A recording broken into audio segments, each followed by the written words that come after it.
কাজের বিনিময়ে যদি আপনি আমাকে এই গুহা থেকে আল্লাহ হেফাজত করেন, তাহলে আপনার কাছে অনেক কৃতজ্ঞ হয়ে যাব। প্রথম নম্বরে বন্ধু হাত তুললো, দ্বিতীয় বন্ধু হাত তুলে বলল রব্বুল আলামিন আল্লাহ পাক, দ্বিতীয় ভালো কাজ হলো এটাই, আল্লাহ পাক এক সময় এক তারিখে আমি আমার একটা চাচাতো বোনের সঙ্গে একটুখানি ভালোবাসা প্রেমে জড়িয়ে গিয়েছিলাম, একটুখানি মহাব্বতে প্রেমে জড়িয়ে গিয়েছিলাম। রব্বুল আলামিন আল্লাহ পাক আল্লাহ তাআলা হঠাৎ করে আমার মন জেগে গেল। রাতের অন্ধকারে ওই আমার চাচাতো বোনের সঙ্গে রাতের অন্ধকারে দেখা করতে হবে। রব্বুল আলামিন আমি যখন আমার ওই বোনের সঙ্গে আমি দেখা করতে চলে গেলাম, কাছাকাছি যখন চলে গেলাম, আমার ওই বোনটা বলল হে আল্লাহ পাকের বান্দা, আল্লাহকে ভয় করো, আল্লাহকে ভয় করো। ওই সময়তে আমি আমার কি করলাম, আমার ওই বোনের গায়ে হাতটা না দিয়ে আমি আল্লাহর কথা ভয় করে, অর্থাৎ আল্লাহ পাকের কথা ভয় করে, আমার ওই বোনের গায়ে স্পর্শ না করে আমি ওখান থেকে ফিরে চলে এসেছিলাম। রব্বুল আলামিন আল্লাহ, আমি জেনাটা করলাম না, জেনার ধারে কাছে গেলাম না। আল্লাহ পাক কালামুল্লাহ শরীফে জানালেন নিশ্চয়ই জেনা হলো ফাহিশাতান অশ্লীল কাজ। এই কাজটা হলো খুবই জঘন্য কাজ। দুনিয়ার জমিনে যারা জেনা করে, দুনিয়ার জমিনে যারা জেনা করিয়ে দেওয়া সুযোগটা করিয়ে দেয়, উভয় হলো সমান গুনাহগারের অধিকারী। আল্লাহ পাকের যুবকরা বলল রব্বুল আলামিন আল্লাহ পাক, আমি কি করলাম, আমি আমার বোনের গায়ে আর স্পর্শ করলাম না। আল্লাহ আপনার ভয় আমার অন্তরে জেগে গিয়েছিল, আল্লাহ পাক আপনার ভয় আমার অন্তরে জেগে উঠেছিল। আল্লাহ পাক ওই রাতের অন্ধকারে কেউ তো দেখেনি, আমি ছিলাম আর আমার ওই চাচাতো বোনটা ছিল, যার সঙ্গে আমি প্রেম ভালোবাসা করেছিলাম। রব্বুল আলামিন আল্লাহ পাক ওই রাতেতে আমি জেনা থেকে নিজেকে কন্ট্রোল করে নিয়ে আল্লাহ আপনার কথা স্মরণ করে ফিরে এসেছিলাম। আল্লাহ পাক এই কাজটা যদি আপনার কাছে পছন্দনীয় হয়, আল্লাহ এই কাজের বিনিময়ে এই গুহা থেকে আল্লাহ আপনি আমাদেরকে নিষ্কৃতি দিন। আল্লাহ পাকের ওই যুবক ছেলেটা, আল্লাহ পাকের ওই যুবক বান্দাটা বিসমিল্লাহির রহমানির রহিম বলে আবার পাথরে আঘাত করলো। আঘাত করার সঙ্গে সঙ্গে আল্লাহ পাকের হুকুমে এই পাথরটা আবার ওখান থেকে কিছুটা দূরে সরে চলে গেল। জোরে বলে সুবহানাল্লাহ, আর একটু জোরে বলে সুবহানাল্লাহ। যুবক আল্লাহর ভয়, কার ভয় করে? আল্লাহ বলছে বুখারী হাদিস, ওই যুবকটা একদম জিনা করবে, রেডি, গায়ে স্পর্শ করবে। মহিলা বলছে বান্দা আল্লাহর ভয় করো। আল্লাহ দেখছে বান্দা ভয়ে ছুটি হয়ে এই অশ্লীল কাজ থেকে নিজেকে কন্ট্রোল করে ফিরিয়ে আনলেন। আল্লাহ পাকে ওই যুবক বান্দা বলছে আল্লাহ এটা তো ভালো কাজ, নিশ্চয়ই আপনি এই ভালো কাজের ওসিলা আল্লাহ আপনি আমাকে ক্ষমা দেবেন, আল্লাহ এখান থেকে নিষ্কৃত দেবেন। এমন করে বান্দা যখন পাথরে আঘাত করলো, পাথরটা ওখান থেকে কিছুটা সরে গেল। বলেন সুবহানাল্লাহ। তাহলে দুই বন্ধুর দোয়া কবুল হলো, আর এক বন্ধু রয়েছে। তাহলে কয় বন্ধু?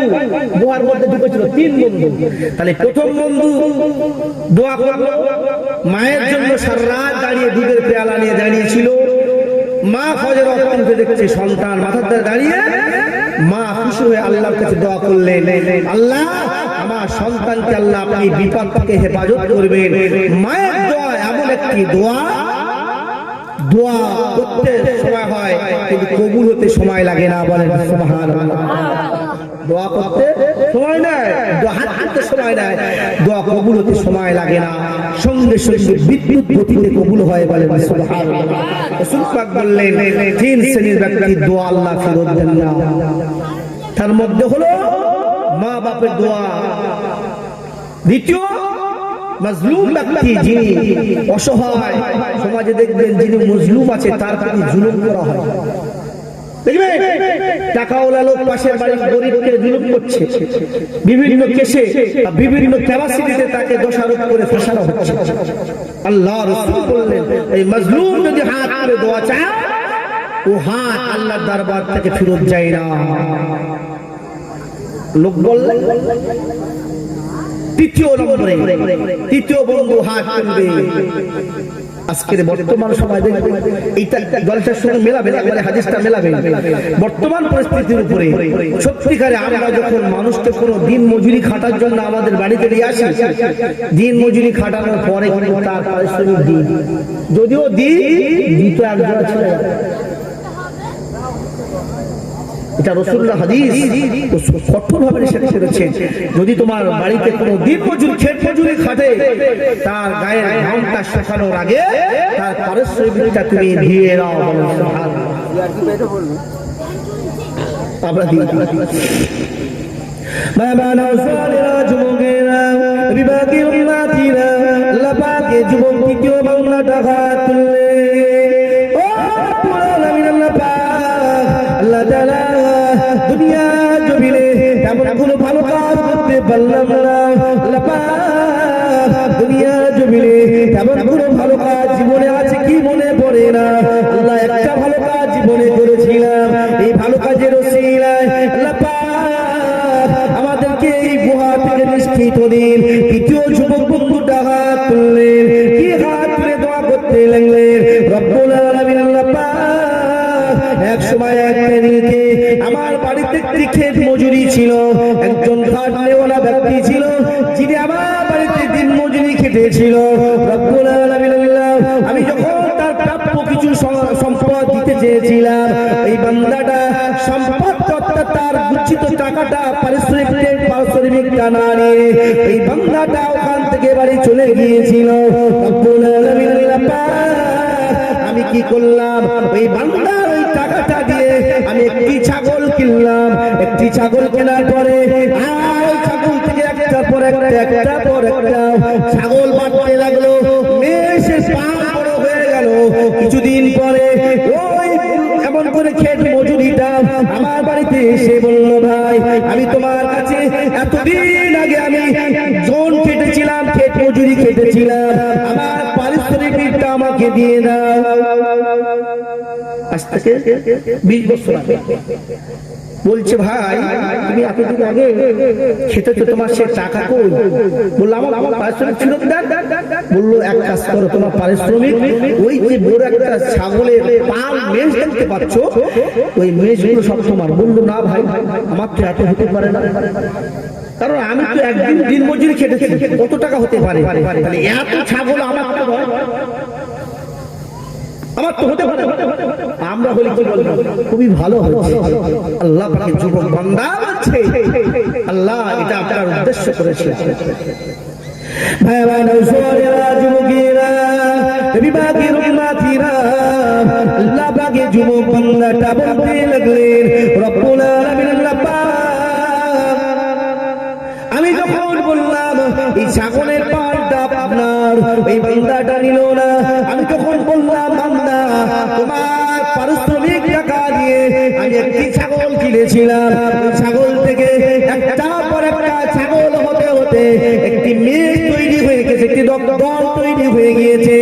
আল্লাহ পাকের যুবক বান্দা এই ছাগলগুলো হলো সবই আপনার সম্পদের তৈরি, আপনার পারিশ্রমিক টাকা তৈরি। এই টাকাগুলো হলো আপনার, এই ছাগলগুলো আপনার। বান্দা এগুলো আপনি নিয়ে চলে যান, চলে যান। এই টাকা আমার নয়, আমার নয়। বর্তমান সময় আপনি বলেন আপনার কাছে কেউ যদি 200 টাকা রেখে দেয় আর এক সপ্তাহ পরে আসে, কমবে না বাড়বে বলে বলে ভাই, কমবে না বাড়বে বলে ভাই, সে আমার ছেলেটা না 50 টাকা খরচা করে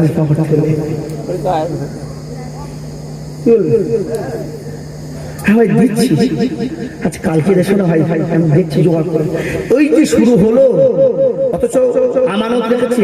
রাসূল পাক বললেন মুনাফিকের 4টি লক্ষণ, তার মধ্যে হলো একটি লক্ষণ হলো আমানতের খেয়ানত করা।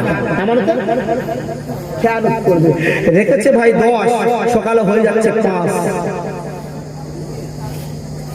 আজকের বর্তমান এই পরিস্থিতির উপরে বেশি গরিব যারা আছে তারাই বেশি এই জুলুমটা তারা বাস্তবায়িত করে। গরিব দেখেন, যদি কোনো ওস্তাকার কোনো মানুষের কাছে কোনো টাকাওয়ালার কাছে কাজ করে, যাবার কথা ছিল 500, 3 দিন পরে দিচ্ছে 400।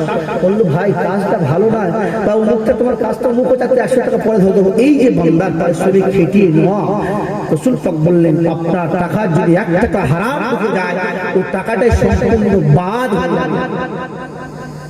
কি ভাবছি গরিবের টাকা, তাহলে আমারও তো খেয়ানত হচ্ছে সমাজে।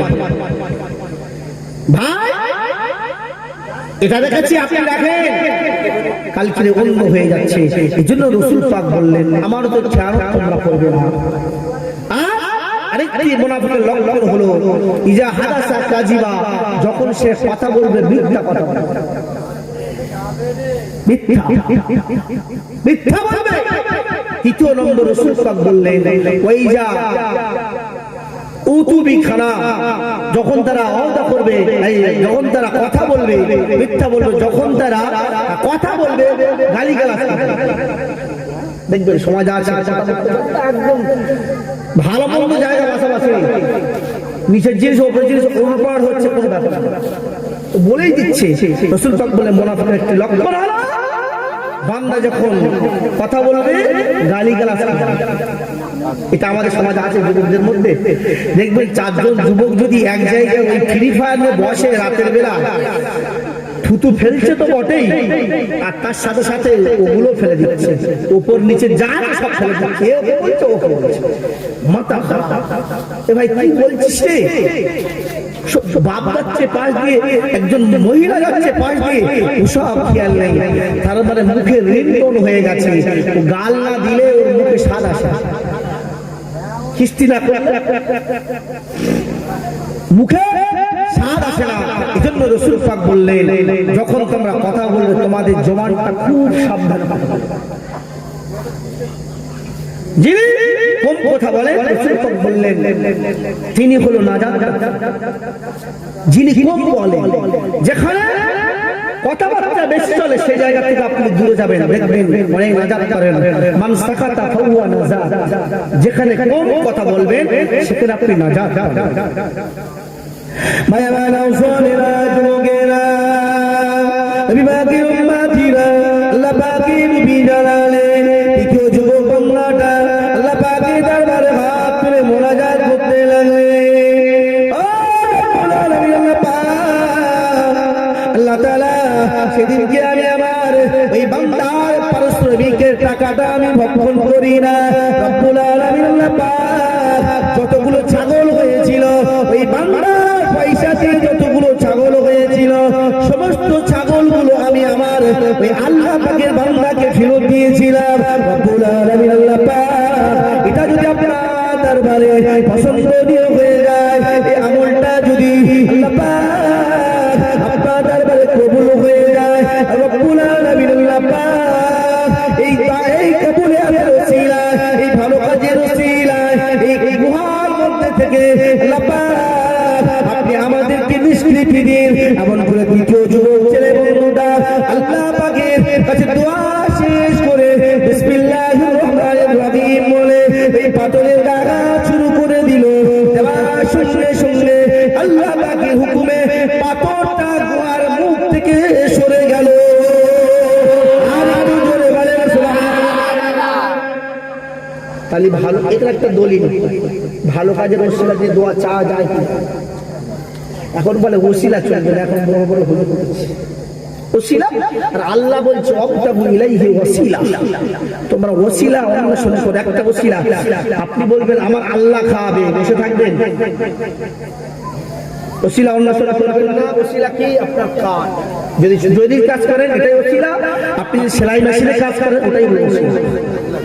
তাহলে আল্লাহ খাওয়াবে নিশ্চয়ই ওসিলা দিয়ে খাওয়াবে। আপনি যদি বলেন ওসিলা করা বেদাত হারাম, চলবে না, আর কিছু করার নাই, আপনি ভুল বলছেন। হাদিসটা খুলে দেখেন, রাসূল পাকের অনেক সাহাবারা আছেন যারা ওসিলা দিয়ে দোয়া চেয়েছেন, ওসিলা দিয়ে দোয়া চেয়েছেন। ওসিলা দিয়ে দোয়া চাওয়া যাবে না, যাবে না। একটি কথা